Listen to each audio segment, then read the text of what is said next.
Hello everyone. One of the fundamental things a person must do before they attain nirvana is learn to control their mind. This subject is normally only for the most highly intelligent individuals in the world, and hopefully I do a good enough job to explain to every single person so that you can realize why controlling your mind is such an important responsibility that you have if you want to live a good and peaceful life.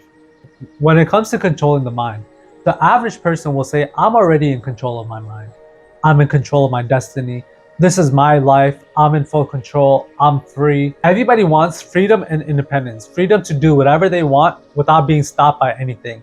But I'm here to tell you that unless you control your mind, you are not free. If your mind stops you from living a good life, then how are you free? If you want to do something but you stop yourself because you're scared of failure, if you stop yourself because you lack confidence, you lack self-esteem, if you can't be happy in the moment because you're regretting something in the past, something that happens in the past has bothered you, or if you can't be happy in the present because you keep thinking about the future, something coming up is causing you anxiety, is causing you stress, if you can't focus because you feel so angry, something bad has happened, it made you angry, somebody insulted you, it made you angry, you're not able to just be happy. You're not able to just do what you want to do. You're constantly being stopped by what? This one subtle object that you're born with. Everybody could agree that nobody wants these emotions: anger, stress, anxiety, fear. Yet we still have them. Why? Because the mind forces these emotions on us, the experiencer, the true living being, the person who's supposed to be in control of the mind. This mind portrays all these images and thoughts and feelings into us, and we feel these as we experience life. But if you could train your mind, if you could have internal dialogues with yourself, if you could think logically, if you could meditate, if you could self-reflect, then you could soothe over all of these emotions and all of these feelings that the mind portray on you, and you could regain control of your life and live a life that's totally in your control, a truly free life. Not one stopped by your mind, not one stopped by your emotions, not one stopped by your imagination. Like I said, everybody wants freedom. Nobody wants to be controlled by anything. And we all work our entire lives to be a free person. But you're not free as long as your mind controls you and puts boundaries around you. It keeps you from wanting to be successful. It keeps you from going for something because you're scared or stressed out. It keeps you from enjoying the present moment because you're angry or you're upset.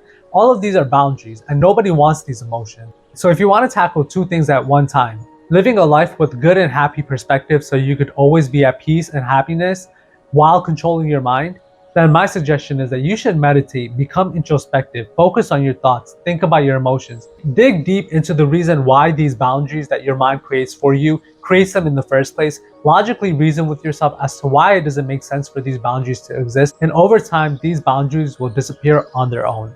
If you don't have any of these conditions, if you don't ever get angry or stressed or anxious or jealous or lustful or greedy or unfocused, uncommitted, don't procrastinate, you don't have any boundaries, you're completely free and you're living a completely free and awake life, then you could ignore everything that I said because you already conquered and learned how to control your mind. But remember that it is easier to fool a person than to convince them that they have been fooled. So I don't want to fool myself. I want to really dig deep and ask myself, what boundaries do I have? I don't want to trick myself into thinking, oh, I can control my mind. Meanwhile, I'm stressed about every little thing. I'm anxious about every little thing. I have mistrust everywhere. I don't see union between people. This is called being a hypocrite. And if you're truly down the path of trying to become a spiritual, more awake, more alive being, then you cannot be a hypocrite. And so I'm going to constantly self-reflect, constantly meditate, ask myself, are there any boundaries that I'm setting for myself that keeps me from living a good, true, honest, happy life? And if there are, then I'm going to meditate on them. So my friends, I hope this information was helpful to you, and I'll see you all next time. Hare Om.